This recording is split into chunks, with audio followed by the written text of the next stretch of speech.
For a century, one cosmic law has stood completely unchallenged. Nothing in this universe travels faster than light. Einstein declared it. Physics confirmed it. The cosmos itself seemed permanently sealed behind this ultimate barrier. But deep inside research laboratories and cutting-edge theoretical papers, a quiet revolution is now building momentum. Scientists are discovering cracks in the speed limit wormholes that fold space itself, drives that warp the fabric of reality, particles that may already be breaking every rule we thought was absolute. What if the speed of light isn't a wall at all, but a door waiting to be opened? Tonight, we explore the theories, the physics, and the brilliant minds daring to ask one forbidden question: what truly lies beyond 186,000 miles per second? There is a number so fundamental to the fabric of reality that physicists treat it almost like a deity: 186,000 miles per second. In the metric system, roughly 300,000 kilometers per second. This is the speed of light designated by the letter C in every physics textbook on Earth, and for over a century it has stood as the absolute, inviolable speed limit of the universe. But where does this law come from? Why does the universe have a speed limit at all? And more importantly for our journey tonight, is it truly unbreakable? To understand why the speed of light matters so profoundly, we need to go back to 1905. Albert Einstein, a 26-year-old patent clerk in Bern, Switzerland, was thinking about something that had troubled physicists for decades. Light doesn't behave the way it's supposed to. When you throw a baseball and run alongside it, the ball appears to slow down from your perspective. Speed is relative to the observer. This is basic Newtonian physics, intuitive and familiar. But light refuses to play by these rules. No matter how fast you move toward a light source or away from it, light always arrives at the same speed. You could be standing perfectly still or rocketing through space. At half the speed of light, it doesn't matter. The light hits you at 186,000 miles per second every single time. No exceptions, no negotiations, no compromises. Einstein took this bizarre experimental fact and built an entire theory around it. Rather than trying to explain why light behaves this way, he simply accepted it as a fundamental postulate and asked, what must the universe look like if this is true? The answer he arrived at his special theory of relativity upended everything humanity thought it knew about time, space, and reality itself. The consequences of Einstein's insight were staggering. If light always moves at the same speed regardless of the observer's motion, then space and time themselves must be flexible. They must stretch and compress to ensure that the speed of light remains constant. Two observers moving at different velocities will measure time passing at different rates. They will measure distances differently. They will even disagree about whether two events happened simultaneously, but they will always agree on the speed of light. This leads directly to the speed limit. As an object accelerates toward the speed of light, something strange happens to its relationship with energy. The object's effective mass, its resistance to further acceleration increases. The closer you get to light speed, the more energy you need to accelerate further, and the harder it becomes to go faster. Approaching the speed of light requires an infinite amount of energy. And since no object in the universe contains infinite energy, no material object can ever reach, let alone exceed the speed of light. This isn't a limitation of our technology. It isn't a problem that better rocket engines will someday solve. It is, according to our best understanding of physics, an absolute mathematical impossibility for anything with mass to travel at or beyond the speed of light. And yet here we are, about to spend the next hour exploring exactly why that might not be the end of the story. Because Einstein's equations, while forbidding objects from traveling through space faster than light, say something interesting about space itself. They don't limit how fast space can move. And that subtle distinction between moving through space and moving with space is where everything gets interesting. Before we dive into the physics of potentially breaking the light barrier, let's pause and appreciate why this matters so deeply to humanity. Why do we need to go faster than light? The answer, when you really grasp it, is both beautiful and humbling. Space is incomprehensibly, heartbreakingly, crushingly large. The nearest star to our Sun is Proxima Centauri, about 4.24 light-years away. A light-year is the distance light travels in 1 year, roughly 5.88 trillion miles. So Proxima Centauri is about 24.9 trillion miles from Earth. Even if we built the fastest spacecraft ever conceived, the Parker Solar Probe, which travels at roughly 430,000 miles per hour at its fastest, it would take approximately 6,600 years to reach Proxima Centauri. The entire recorded history of human civilization would not be enough time for that journey. But Proxima Centauri is our neighbor. The Milky Way galaxy stretches roughly 100,000 light-years across. To cross our own galaxy at the speed of light would take 100,000 years. To reach the Andromeda galaxy, our nearest large galactic neighbor, would take 2.5 million years at light speed, and Andromeda is essentially right next door on the cosmic scale. The observable universe extends roughly 46 billion light-years in every direction. Even traveling at the speed of light continuously, you couldn't cross it in any human meaningful time frame. This creates what scientists and science fiction writers sometimes call the cosmic isolation problem. The universe is full of stars, planets, potential civilizations, and unimaginable wonders.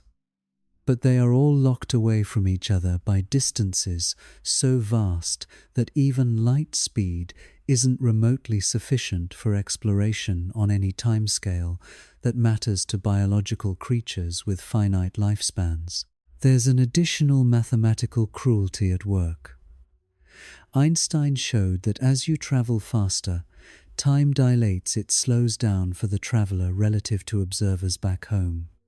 So, if you somehow traveled at 99.9% of light speed to Proxima Centauri and back, the journey would feel shorter to you than to someone waiting on Earth. Time dilation would compress your experience. But when you returned home, not 4 years but many years would have passed on Earth. You'd come back to a changed world, your family older or gone. The universe's size isn't just a practical obstacle, it's an existential one. If we are ever to become a truly spacefaring civilization, if we are ever to meet whatever other life might exist among those billions of stars, we need a way around the speed of light. And that need has driven some of the most creative, boundary-pushing thinking in the history of physics. Here's the thing about Einstein's speed limit. It's more nuanced than most people realize. Einstein didn't say nothing can go faster than light. He said no object with mass can be accelerated through space to reach or exceed the speed of light. That's a more specific statement, and it leaves some fascinating theoretical wiggle room. Let's explore the first loophole, space itself. Einstein's general theory of relativity, published in 1915, revealed that space isn't empty nothingness. It's a fabric, a dynamic, flexible medium that can stretch, compress, curve, and ripple. Massive objects like stars and planets warp the fabric of space around them, creating the gravitational effects we observe. When two black holes merge, they create ripples in space-time gravitational waves that propagate outward at the speed of light. But here's the crucial insight. General relativity places no speed limit on the expansion or movement of space itself. We have direct observational evidence for this. In the early universe, immediately after the Big Bang, space itself expanded at a rate far exceeding the speed of light during a period called cosmic inflation.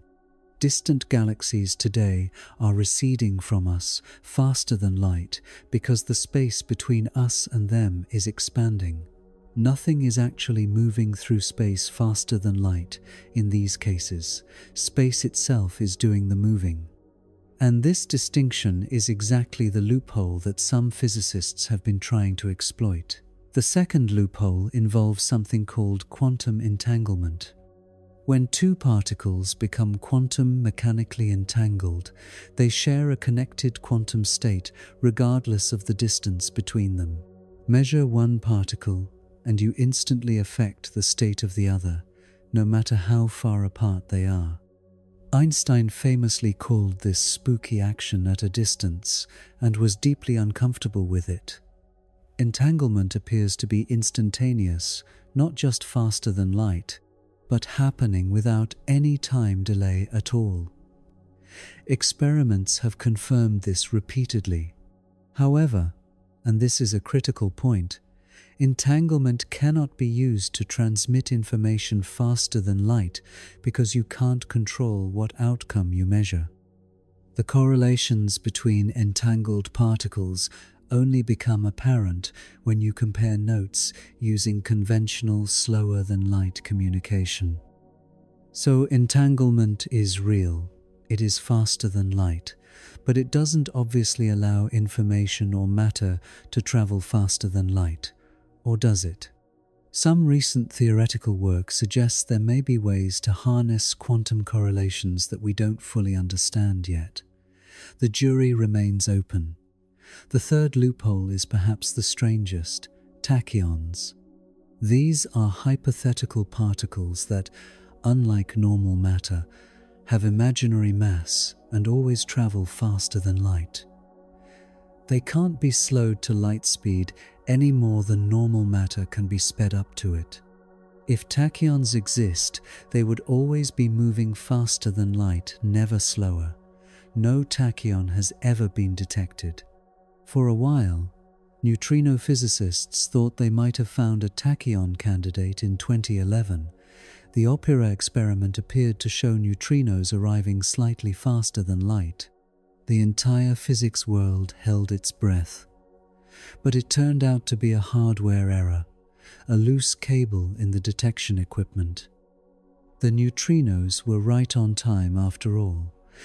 Tachyons remain theoretical, possibly mathematical artifacts with no physical reality. But their existence isn't ruled out by any law of physics that's been definitively established, which is why they continue to appear in theoretical discussions. These loopholes, space expansion, quantum entanglement, and tachyons, are the first hints that the light barrier might be more permeable than we think. They're the cracks in the wall that give theoretical physicists something to work with.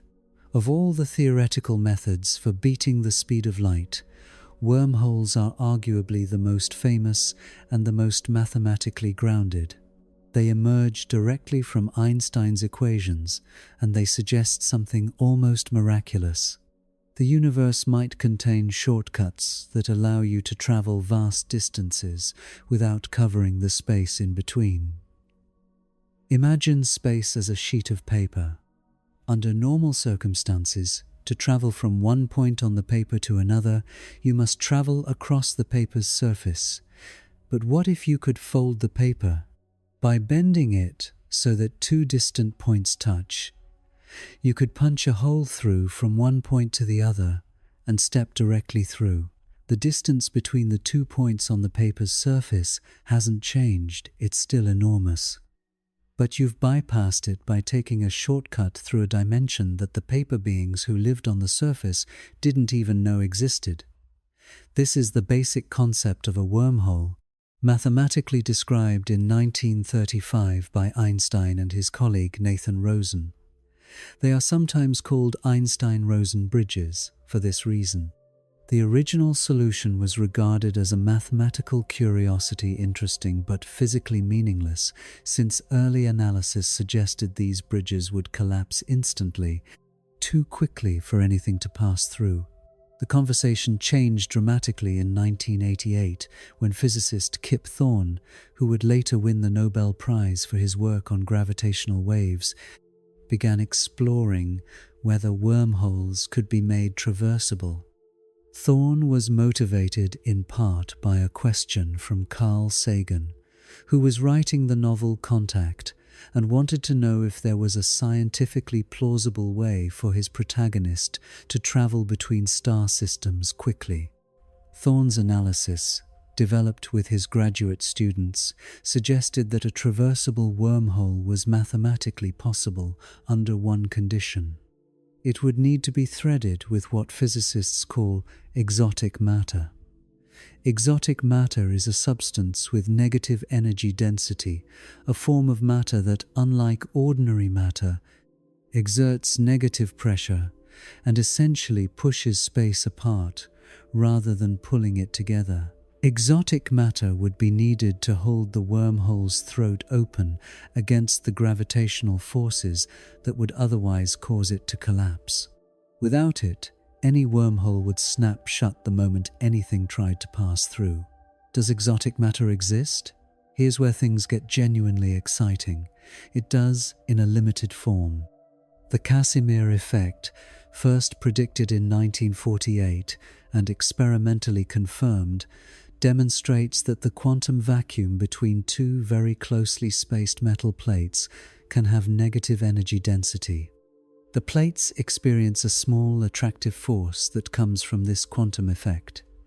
This is real, measurable, negative energy. It is exotic matter of a kind.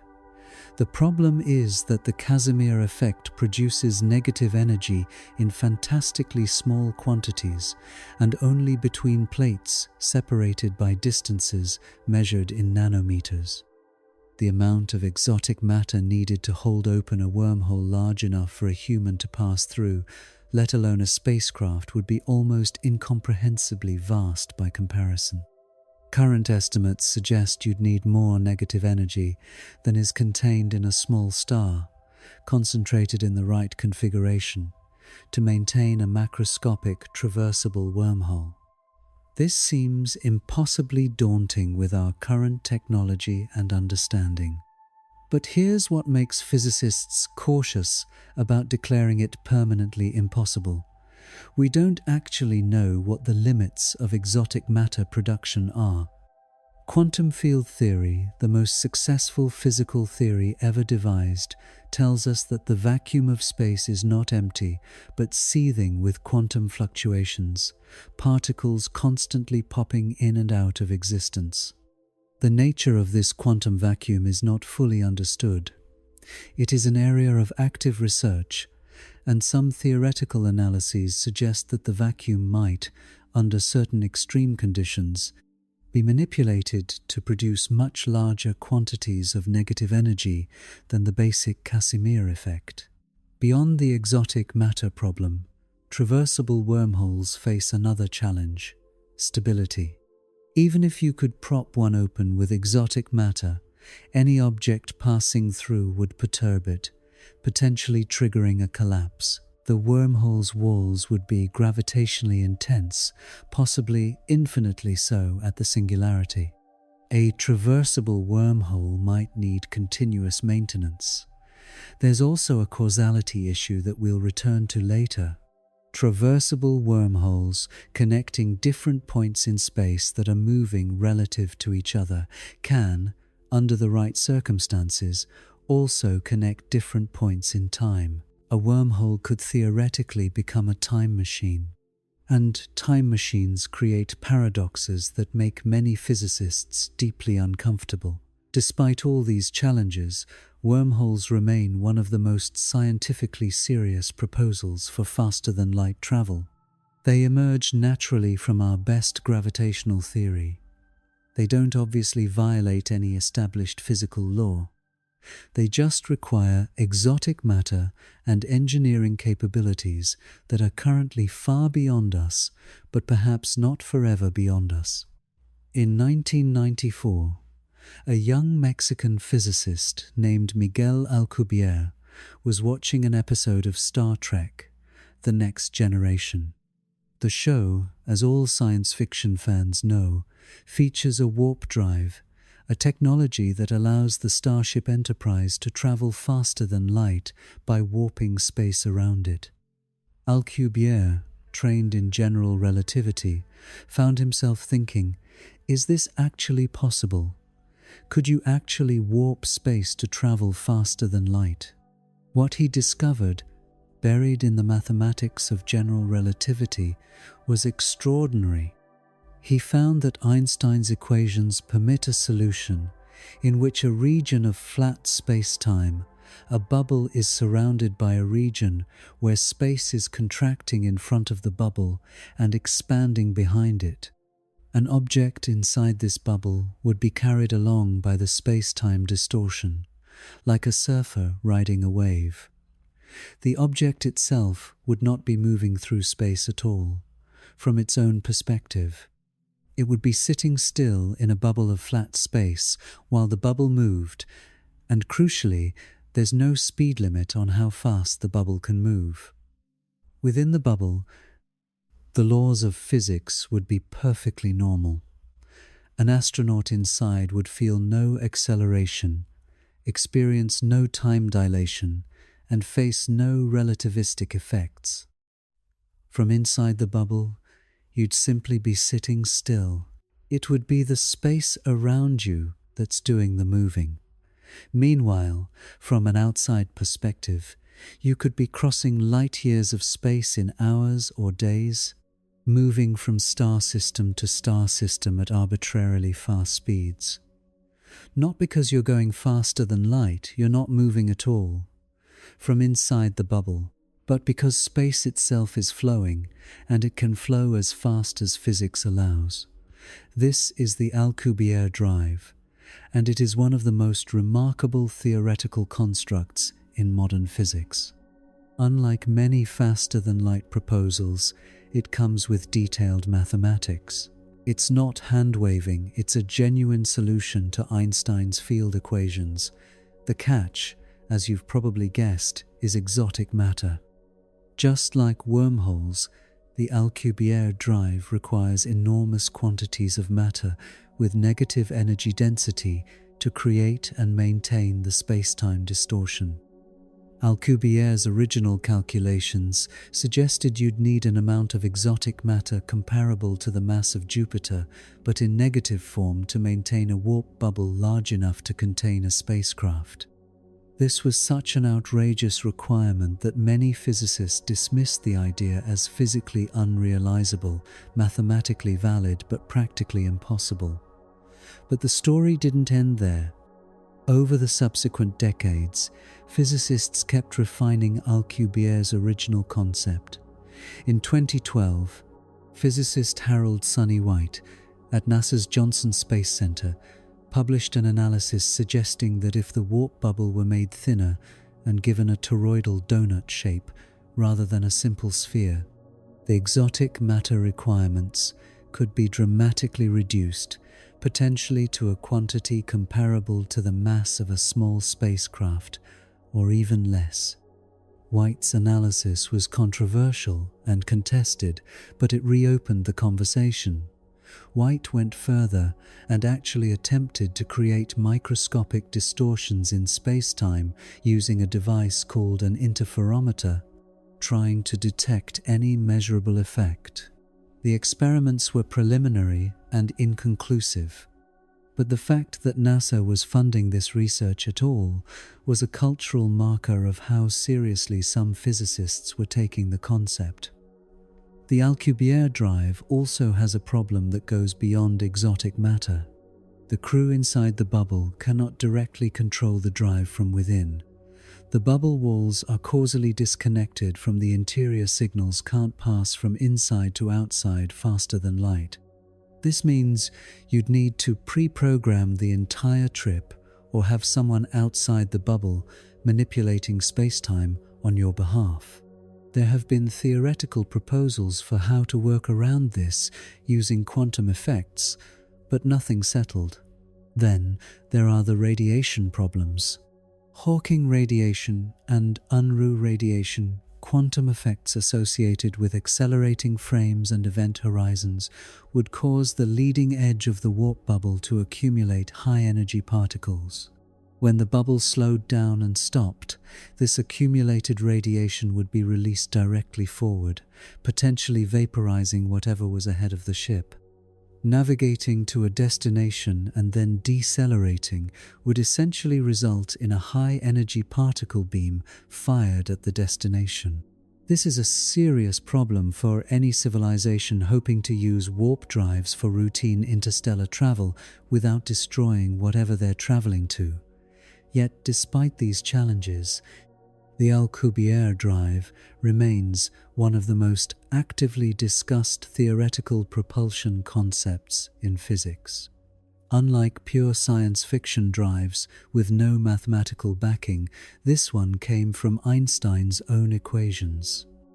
The universe's own geometry contains within it the possibility of something very much like warp drive. Whether we can ever actually build one is a different question, but the universe doesn't forbid it. For decades after Alcubierre published his breakthrough paper, the exotic matter requirement seemed like an insurmountable barrier. Negative energy exists in nature, but creating or harvesting it in the quantities needed for a functional warp drive seemed categorically impossible with any foreseeable technology. Then, in April 2021, a team of researchers published a paper that sent ripples of excitement through the theoretical physics community. Eric Lenz, a physicist at the University of Göttingen in Germany, announced a solution to the Alcubierre drive's most fundamental problem. He had found a mathematical description of a warp drive that doesn't require exotic matter at all. Lenz's key insight was to look for a different class of spacetime geometries than Alcubierre had used. Rather than the smoothly varying distortion Alcubierre had described, Lenz focused on what he called solitons, self-reinforcing wave-like structures in spacetime. Solitons are known from fluid dynamics and other areas of physics as unusually stable, coherent structures that maintain their shape while propagating. Lenz found that if the spacetime geometry of the warp bubble were structured as a soliton, a specific kind of shape that reinforces itself, then the energy requirements shifted. Instead of requiring exotic matter with negative energy, this new configuration could in principle be powered by ordinary positive energy. Matter and energy as we know them, not some exotic negative energy substance that may or may not be practically producible. The mathematics shows that a bubble of spacetime distortion, structured correctly as a soliton, could move faster than light while being sustained by conventional energy sources. No negative energy required, no exotic matter, just a very specific, very precise arrangement of normal matter and energy. This was a genuinely new result. It hadn't been found in the 3 decades of work following Alcubierre's original paper. It opened a theoretical door that had previously appeared permanently closed. The catch, and there is always a catch, is the energy scale. Lenz's calculations show that while the energy doesn't need to be exotic, it does need to be immense. His initial estimates suggested that the energy required would be on the order of Jupiter's mass converted to pure energy. This is still a civilization-scale engineering challenge, not something approaching practical reality with near-future technology. But here's why physicists paid attention. The history of physics is full of cases where a theoretical proof of principle, even with seemingly impractical energy scales, eventually leads to refinement and optimization. When the first proposals for nuclear fission were made, the energy scales seemed impossibly difficult to harness. When the first laser was theorized, turning that theory into a practical device seemed daunting. The fact that Lentz found a positive energy warp drive solution at all, something no one had managed to do in 30 years of searching, was what mattered, and Lentz's paper was followed by others. Later in 2021, researchers Alexei Bobrik and Gianni Martir published a comprehensive classification of possible warp drive geometries. They showed that there is an entire family of spacetime deformations that could in principle be used for superluminal travel, with different energy requirements and different physical characteristics. Some of these configurations, they found, could be powered by positive matter, ordinary matter, under certain conditions. Bobrik and Martir also made an important conceptual clarification. They pointed out that most previous discussions of warp drives had conflated two different things: the warp bubble's velocity and the energy required to achieve it. They showed that while a bubble traveling faster than light generally required exotic conditions near the bubble wall, there might be ways to structure the geometry to minimize or eliminate this requirement. Their work was more mathematical framework than practical blueprint, but it systematically expanded the landscape of what might be theoretically possible. Meanwhile, independent theoretical work on manipulating the quantum vacuum, the seething background of quantum fluctuations that fills all space, suggested that the vacuum might contain vastly more manipulable energy than previously. If quantum vacuum energy could be harnessed, the energy requirements for warp-like space-time distortions might be met differently than through conventional mass-energy conversion.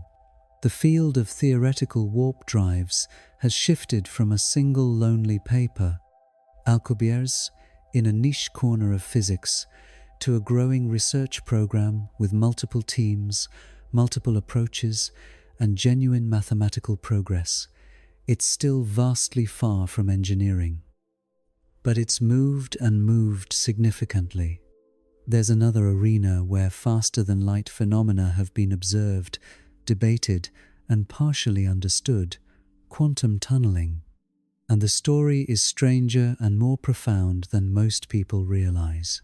Quantum tunneling is the quantum mechanical phenomenon whereby a particle can pass through a barrier that, according to classical physics, it shouldn't have enough energy to cross. This isn't metaphorical, it's one of the most thoroughly tested predictions of quantum mechanics. It's responsible for nuclear fusion in the Sun, for alpha decay in radioactive elements, and for the operation of the tunnel diodes used in electronics. When a particle tunnels through a barrier, it doesn't go over the barrier or around it. It simply appears on the other side, as if the barrier wasn't there. The question that troubled physicists for decades was, how long does this take? Does the particle spend time inside the barrier, or does it cross instantaneously? In the 1990s, a physicist named Günther Nimtz at the University of Cologne conducted experiments that sent the physics world into fierce debate. He and his colleagues used microwave photons, packets of electromagnetic radiation, to tunnel through barriers, and they appeared to measure the photons arriving on the other side of the barrier faster than they would have if they'd traveled at the speed of light through empty space. In one famous experiment, Nimtz claimed to have transmitted a recording of Mozart's 40th Symphony at 4.7 times the speed of light. The signal encoded in the timing of the tunneling photons arrived at the receiver faster than light speed would normally allow. Was this actually faster than light transmission? The debate that followed was intense and instructive.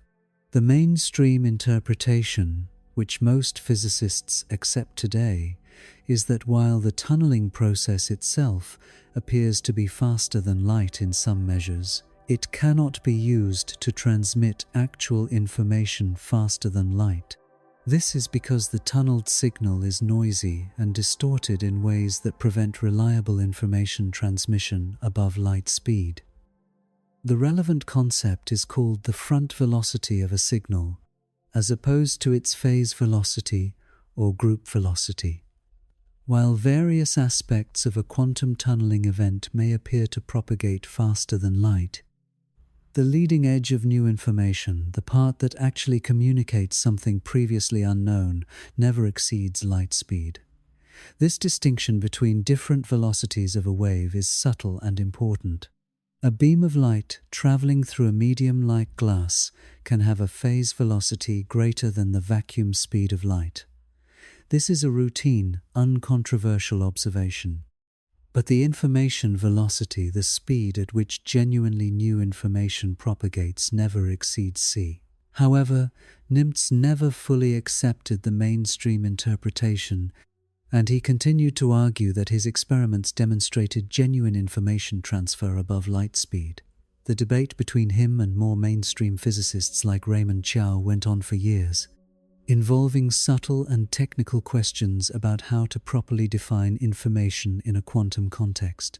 What the tunneling experiments undeniably showed is that quantum mechanics contains faster-than-light-looking phenomena that are real and measurable.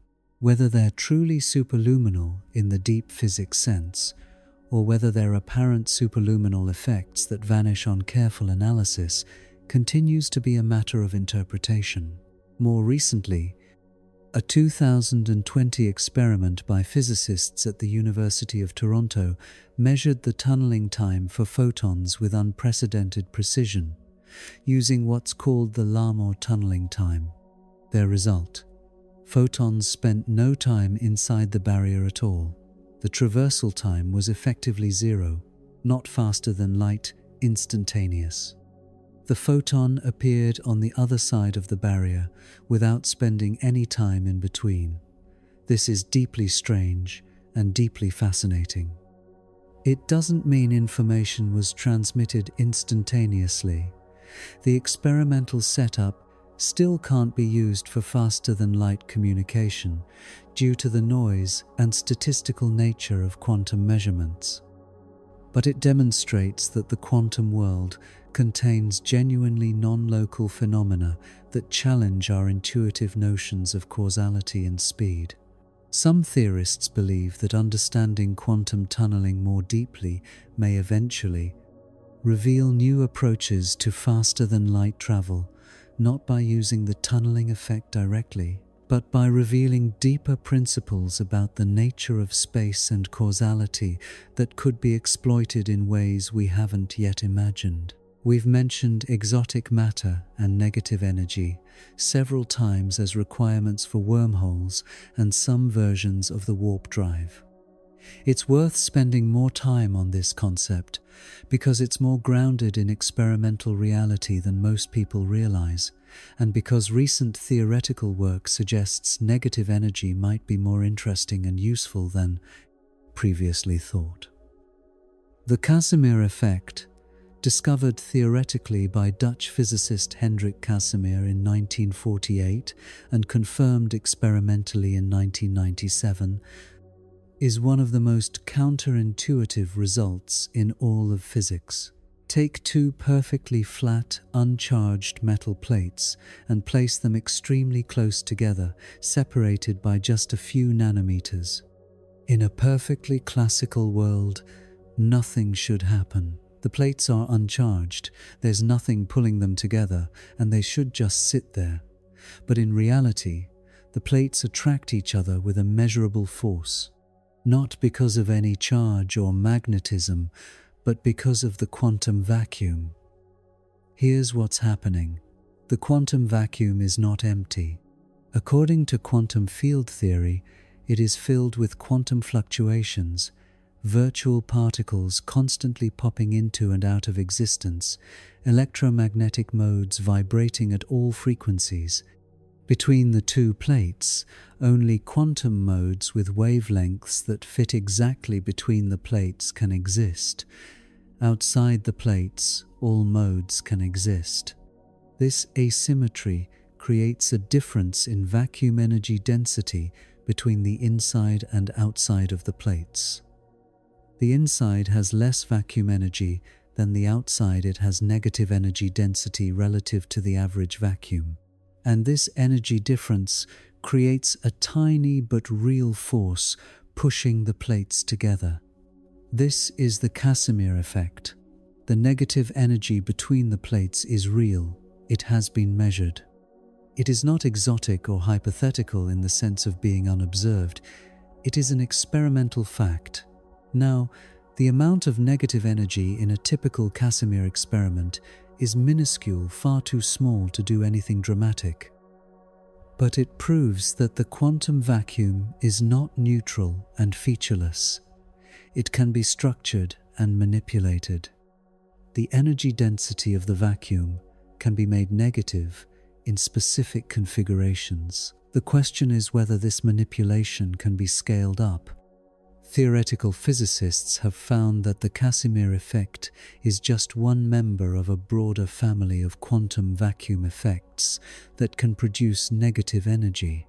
The dynamic Casimir effect, in which the plates are moved rapidly, can create photons from the vacuum and, in some configurations, negative energy. The Unruh effect, whereby an accelerating observer sees thermal radiation from the vacuum, is related. Hawking radiation from black holes is another member of this family. Some theorists believe that with sufficient understanding of quantum field theory in curved spacetime, the intersection of quantum mechanics and general relativity, currently one of the most active frontiers in fundamental physics, entirely new regimes of vacuum manipulation might become accessible. Regions where negative energy densities could be created at scales useful for spacetime engineering. There is also what's called the quantum interest conjecture, proposed by Kip Thorne and Ulvi Yurtseva, which suggests that negative energy comes with a fundamental cost. If you borrow negative energy from the vacuum, you have to pay it back with positive energy, and the payback rate involves more positive energy than you borrowed.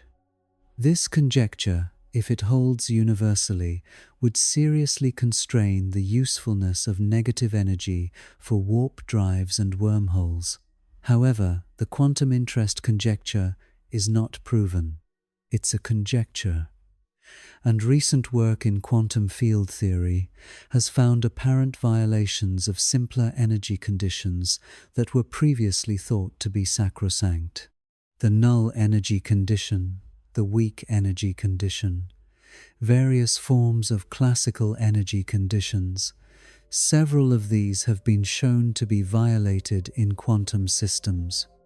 Each violation expands the space of what might be theoretically possible.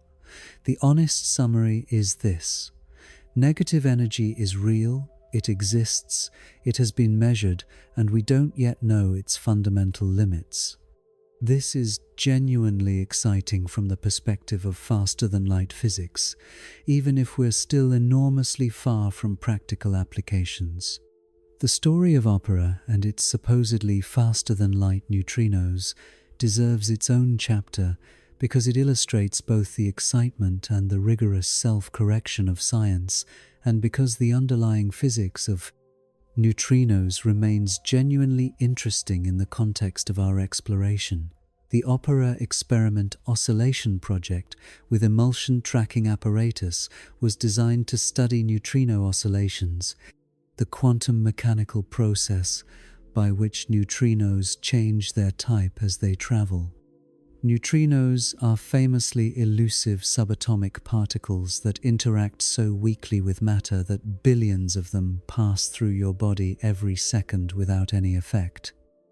A beam of neutrinos was generated at CERN in Geneva. Switzerland, and fired through the Earth toward a detector at the Gran Sasso Laboratory in Italy, 454 miles away. In September 2011, the Opera collaboration published a bombshell result.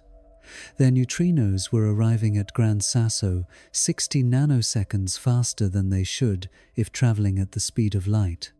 60 nanoseconds is 60 billionths of a second, an almost incomprehensibly small time interval.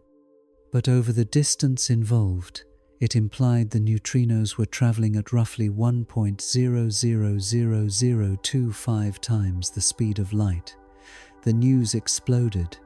Scientists and media worldwide responded with a mixture of excitement and extreme skepticism.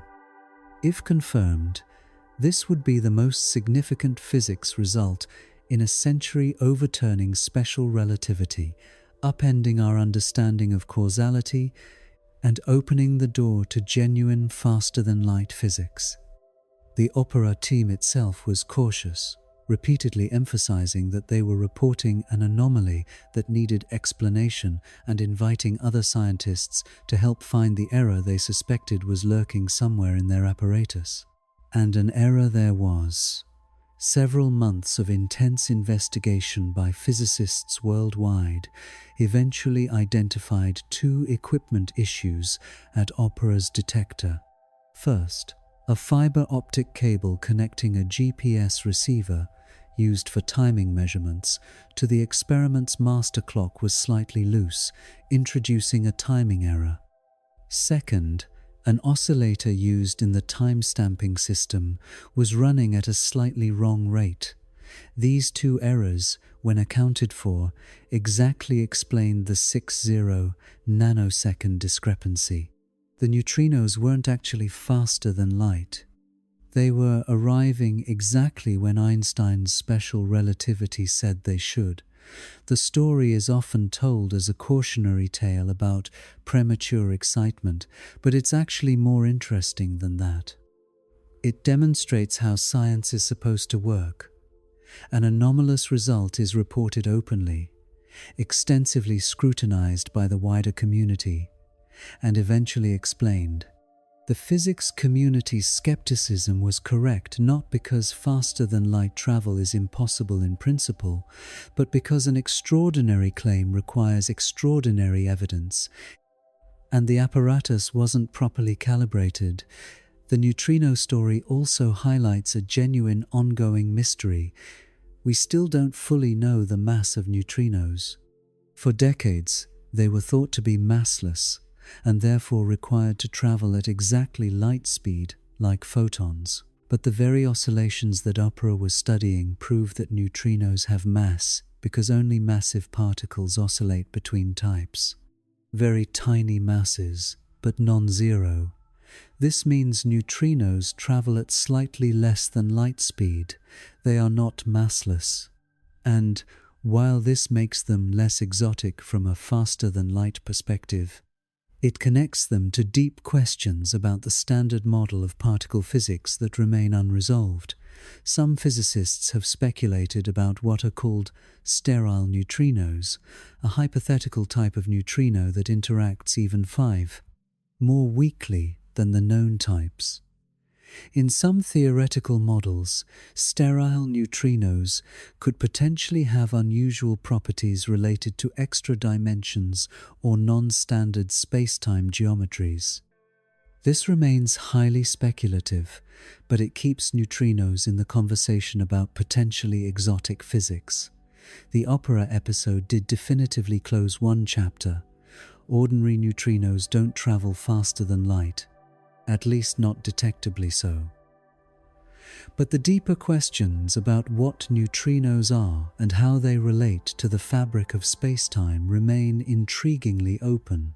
One of the most radical and mathematically rich approaches to faster-than-light travel doesn't modify existing spacetime at all. Instead, it proposes that our familiar three spatial dimensions plus time are not the whole story.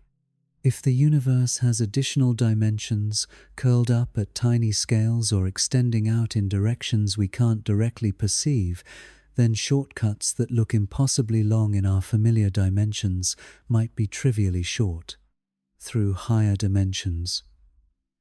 The idea of extra dimensions has a long history in physics. In the 1920s, German mathematician Theodor Kaluza showed that if you add a fifth dimension to general relativity, electromagnetic forces emerge naturally from the geometry. Swedish physicist Oscar Klein suggested this extra dimension might be curled up too small to observe directly. Kaluza-Klein theory was the first serious attempt to unify gravity and electromagnetism, and while it wasn't ultimately successful in that goal, it established the concept of compact extra dimensions. The idea was revived and dramatically expanded in the 1980s and 1990s through string theory, which requires not one but 6 or 7 extra dimensions beyond our familiar 4 to be mathematically consistent. These extra dimensions are, in string theory's standard formulation, curled up at the Planck scale, about 10 to the negative 35 meters, unimaginably smaller than an atomic nucleus. They have no observable effects at any energy scale we can currently probe. But in the late 1990s, physicists Nima Arkani-Hamed, Savas Dimopoulos, and Giadvali proposed a variant called large extra dimensions, or the ADD model, in which some extra dimensions could be as large as a millimeter or even larger. In this model, gravity would leak into the extra dimensions, explaining why it's so much weaker than the other fundamental forces. Crucially, at the Large Hadron Collider, these large extra dimensions might be detectable through specific signatures in particle collision data. They weren't detected at the LHC, which constrains how large these dimensions can be. But the constraints still allow dimensions somewhat smaller than the LHC can probe, and the broader idea of large extra dimensions remains theoretically alive. What does any of this have to do with faster-than-light travel?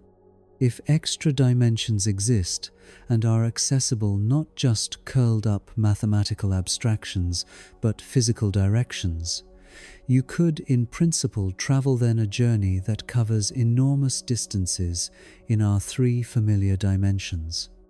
Might correspond to a trivial distance through the extra-dimensional shortcut.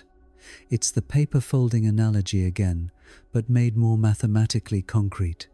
Consider, if our universe is a 3-dimensional membrane floating in a higher dimensional space, a concept called a brane, and if 2 regions of our membrane are separated by vast distances along the membrane's surface, they might nonetheless be very close in the higher dimensional space.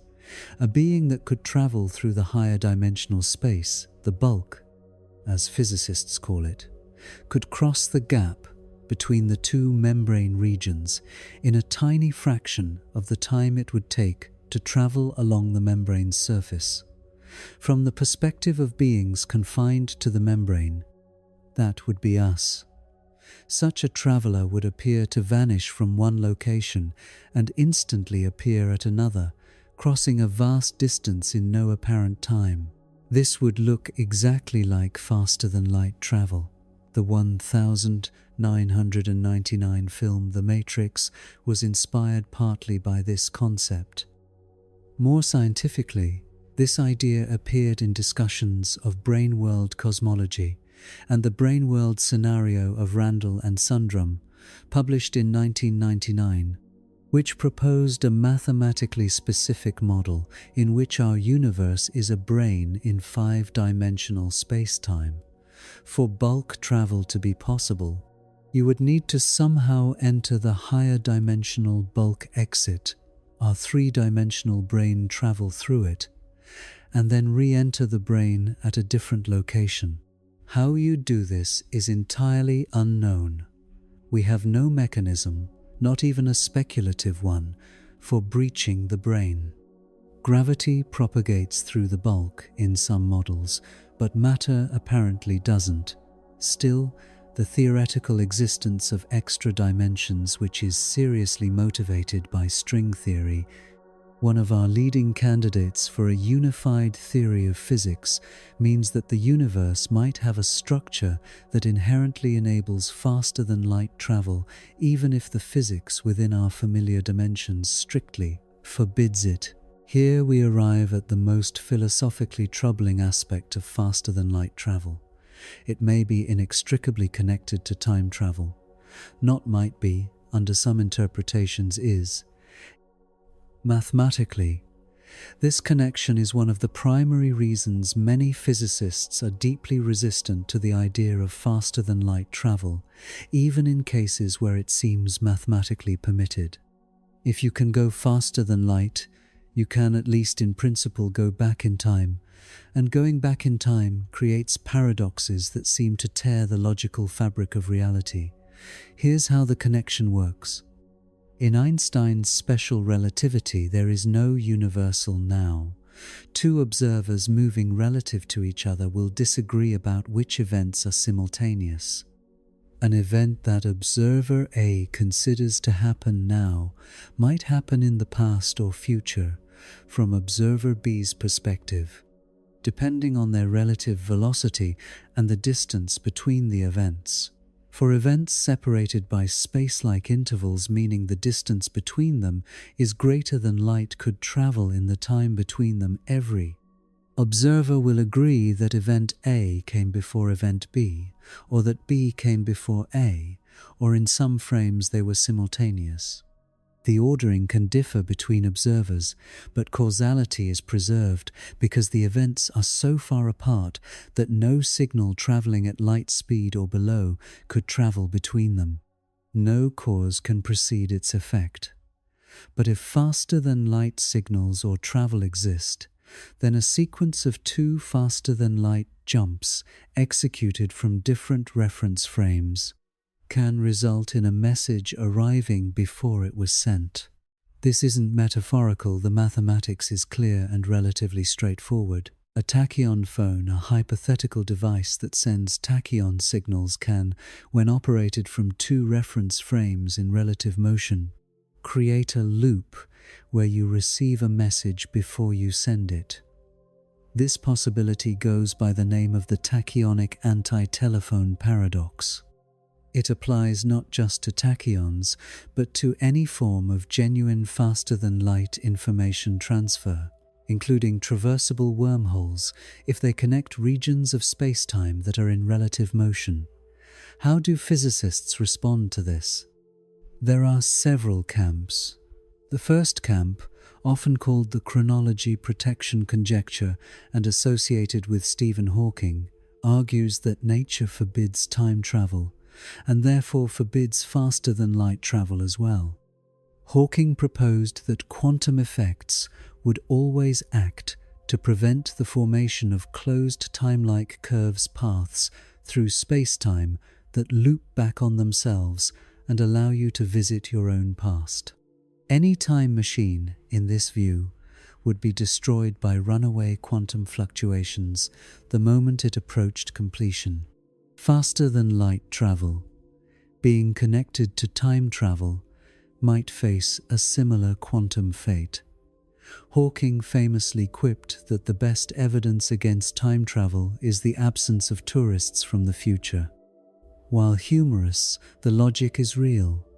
If time machines will ever be built in the future, we might expect visitors from those future times, and we don't seem to have them.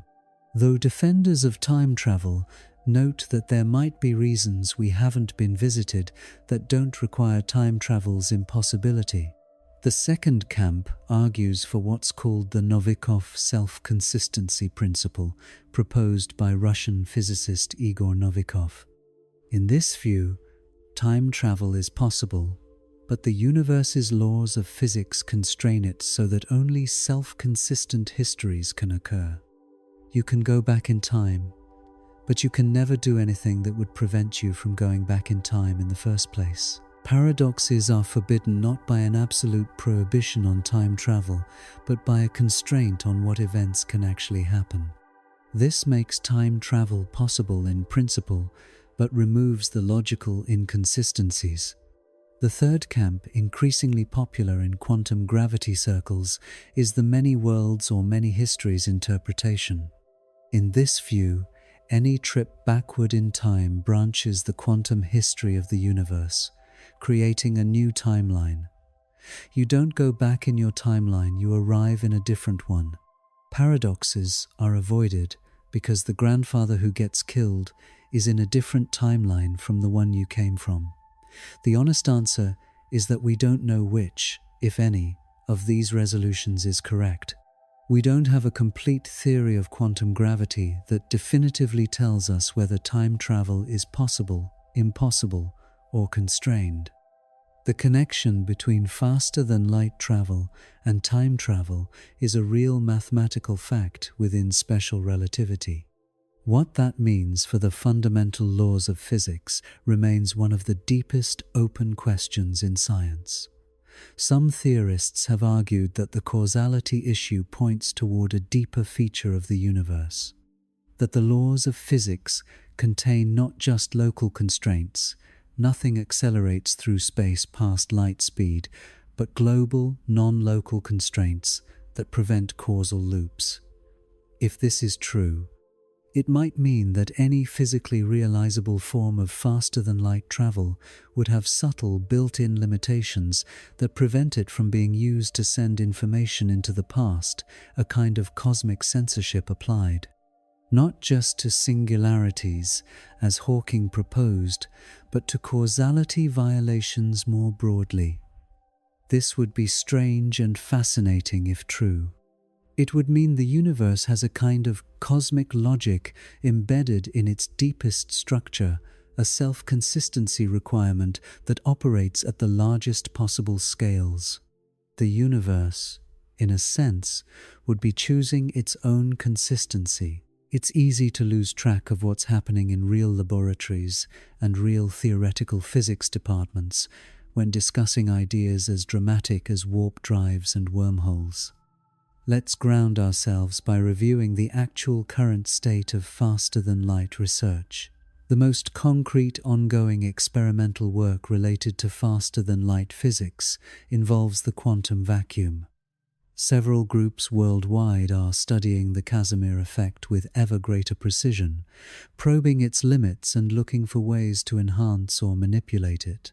While none of this work is directly aimed at propulsion, it builds the foundation of understanding of negative energy that would be necessary for any warp drive or wormhole technology. At the theoretical end, work on what's called quantum energy inequalities. The fundamental limits on how much negative energy can be created, how long it can be sustained, and over what spatial regions continues actively. These inequalities are important because they constrain what's physically possible. Understanding their exact form and whether they can be saturated or circumvented is directly relevant to warp drive physics. The Pioneer anomaly, an unexplained acceleration observed in two NASA spacecraft during the 1970s and 1980s, was once thought by some to indicate new physics. Careful analysis eventually explained it through conventional means, anisotropic thermal radiation from the spacecraft's radioisotope thermoelectric generators, but the episode spawned considerable theoretical work on modified gravity theories that might allow for new propulsion physics. Harold White's work at NASA, whatever its ultimate merits as a practical program, produced one genuinely interesting result.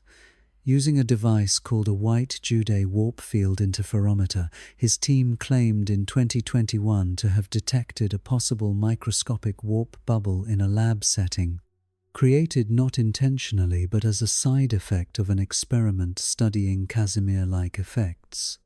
The result was highly contested. Many physicists argued the observed effect was most likely an artifact, but it generated publications, debate, and further experiments. The scientific process was working. Several university groups are now working on what might be called warp drive theory at a more mathematical level, not trying to build anything, but developing a comprehensive theoretical understanding of what space-time geometries are possible, what their energy requirements are, and whether any of them fall within bounds that might eventually be achievable. Bobrick, Martier, and collaborators continue to publish work in this area. In a different direction, there are serious efforts to understand quantum gravity, the theory that would unite quantum mechanics and general relativity into a single coherent framework. Almost everyone in theoretical physics agrees that our current understanding is incomplete. We have two extraordinarily successful theories, quantum mechanics and general relativity, that are fundamentally incompatible with each other. Their incompatibility becomes critical in extreme conditions inside black holes, at the moment of the Big Bang, and in the Planck scale regime. A complete theory of quantum gravity, whether it's string theory, loop quantum gravity, causal dynamical triangulations, or something entirely new, might change our understanding of what's possible in space-time in ways we can't currently foresee. There is historical precedent for this. General relativity itself, emerging from Newtonian gravity, revealed possibilities, wormholes, warp metrics that were entirely invisible in the older framework. This is perhaps the most important point to hold on to. We are not working with a complete theory of physics. Our two best theories are incompatible. We know something is missing, and whatever is missing might, when we find it, change the picture of faster-than-light travel in either direction, confirming it's impossible in ways we haven't fully proved yet, or revealing it's possible in ways we haven't imagined yet. The honest scientific answer to "can we travel faster than light?" is not no and not yes, but we genuinely don't know yet, and the question is still being seriously investigated by smart people. There's a profound and haunting question that orbits every discussion of faster-than-light travel: the Fermi paradox. Where is everyone? The universe is 13.8 billion years old. Earth is only 4.5 billion years old. Many stars in the galaxy are far older, and planets have been forming around stars for most of the universe's history. If life arose elsewhere, which many scientists consider likely, given the universe's vast size and the apparent ease with which chemistry produces the building blocks of life, some of it might have had billions of years head start on us. If any civilization in the history of the galaxy developed faster than light travel, they could theoretically have colonized the entire galaxy many times over in a tiny fraction of the galaxy's age. Even at sublight speeds, simulations show that a determined civilization could spread across the Milky Way in a few million years, a cosmic eye blink. With faster-than-light travel, the timescale shrinks dramatically. So, where are they? This is the Fermi paradox, named for physicist Enrico Fermi, who raised the question informally in 1950. If the galaxy should be full of advanced civilizations, why is space so eerily quiet, and why haven't we been visited? This paradox has relevance to faster-than-light travel in a subtle way. One resolution of the Fermi paradox is that faster-than-light travel is genuinely impossible, not just hard, but physically forbidden in ways we haven't yet fully proved. If you can't go faster than light, galactic colonization is genuinely slow and difficult, making the galaxy's silence more understandable. But there's another resolution. Faster than light travel is possible, and civilizations do spread widely. But we simply haven't noticed or haven't been contacted for reasons we don't understand. Perhaps there are communication protocols we're not yet using. Perhaps civilizations develop in ways that make them unrecognizable. Perhaps there are sociological or physical reasons that make interstellar colonization rarer than simple models suggest. The Fermi paradox doesn't prove faster than light travel is impossible. It's consistent with both possibility and impossibility. But it's a reminder that the question of faster than light travel connects to the deepest questions about life, intelligence, and the fate of civilizations in the cosmos. If we someday develop faster than light travel, or even credible evidence that it's achievable, that development would also partially resolve the Fermi paradox by telling us that the barrier to interstellar civilization isn't physics but something else, possibly something about how civilizations develop, or self-destruct, or choose to live. Possibly something about the nature of intelligence itself. Conversely, if we conclusively prove that faster than light travel is impossible if we develop the complete theory of quantum gravity, and it tells us definitively that no form of superluminal travel can exist, that would be a major contribution to the Fermi paradox as well. It would mean that all civilizations everywhere are bottled up by the light speed limit, that the galaxy is full of isolated island civilizations separated by unbridgeable distances, and that the great silence of the cosmos is simply the sound of everyone being stuck at home. Neither answer is obviously more comforting or more interesting than the other, but both are profound. The question of faster than light travel isn't just an engineering problem or even a physics problem. It's a question about the fundamental structure and destiny of life in the universe. Let's close this journey with a realistic assessment of where we are and where we might be going. The honest position is that we are very, very far from any form of practical faster than light travel. The energy requirements for any known theoretical approach, wormholes, Alcubierre drives, Lentz-Soliton drives, are currently so large that they strain description. The engineering challenges are not just generational but civilizational in scale.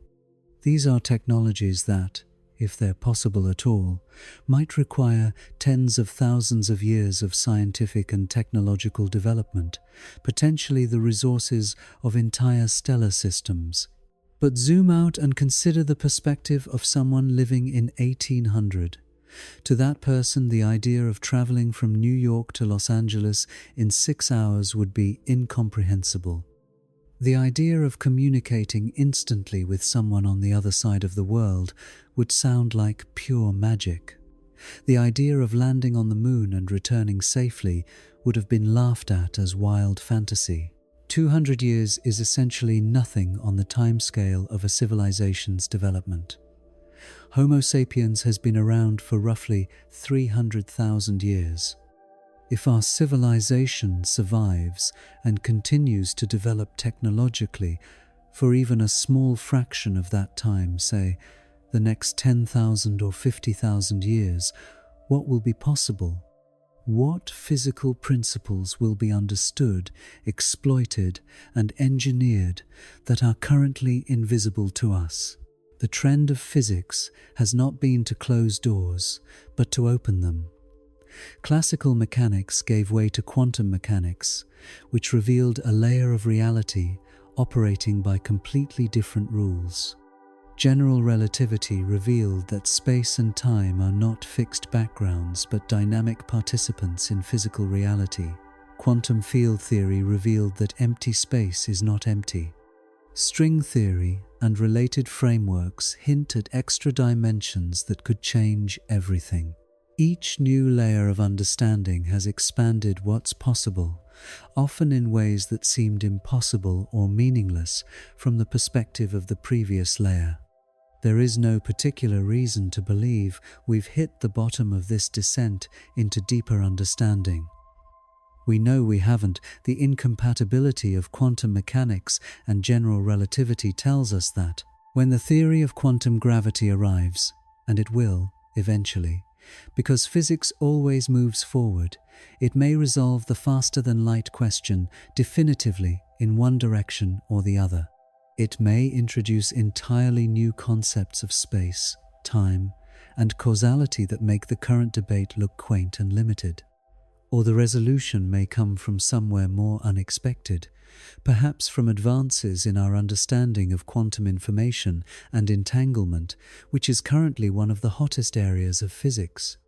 Quantum information theory has already revealed deep connections between entanglement, entropy, and the geometry of spacetime connections that Einstein's generation never imagined. Following these connections may lead somewhere genuinely surprising. What's already happening right now, in 2024 and 2025, is a productive theoretical conversation about whether the speed of light is a hard physical barrier or a parameter of our current technological situation.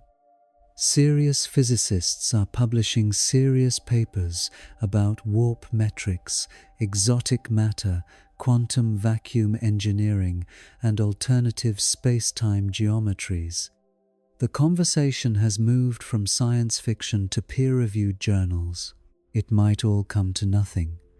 The papers may ultimately show that all faster-than-light approaches require resources or conditions that are physically impossible. The causality argument may prove insurmountable. The universe may turn out to be genuinely, finally, and forever closed to faster-than-light travel. But history suggests we should be cautious about declaring anything impossible before we have a complete theory. And we don't have a complete theory. We began this journey with a number 186,000 miles per second, the speed of light, the universe's apparent speed limit, the barrier that stands between humanity and the stars. We've explored the mathematical loopholes in Einstein's own equations, wormholes that fold space, warp metrics that carry spacecraft in bubbles of normal spacetime, quantum phenomena that seem to wink at causality's constraints. We've met the physicists daring to ask whether the universe's ultimate speed limit might be a limitation of our current knowledge rather than an eternal law. We've seen real mathematical progress. Lenz's positive energy warp drive, Bobrick and Martyr's classification of warp geometries, the growing experimental literature on quantum vacuum manipulation. These aren't science fiction, they're peer-reviewed physics. We've also been honest about the obstacles, energy requirements of mind-breaking scale, the causality paradoxes that come with any genuine faster-than-light scheme, the absence of exotic matter in the quantities needed for any known approach. The most intellectually honest position, looking at the full picture, is this: we don't know. Not in the defeated, conversation-ending sense of we can't know, but in the open, frontier-facing sense of the question is alive, the physics is incomplete, and the answer lies somewhere ahead. The universe is 93 billion light-years across. It contains 2 trillion galaxies, each with hundreds of billions of stars, many of them with planets.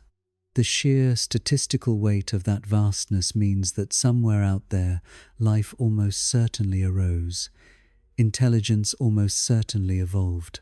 And somewhere in the history of this unimaginably large and old universe, some civilization probably faced this exact question, worked on it for thousands or millions of years, and either found the answer or reached the sad conclusion that the stars are forever beyond reach. We don't know which. The universe keeps its secrets in the silence between the galaxies. But for humanity, on this pale blue dot, right now the question is open. The physics hasn't closed the door. The mathematics still offers tantalizing glimpses of loopholes. Smart, serious people are still working on it. That's more than enough to keep dreaming. And in physics, as in all of human endeavor, The dreams of today have a way of becoming the technologies of tomorrow. The speed of light may be 186,000 miles per second, but the speed of human imagination and of the science it drives has no limit we've found yet.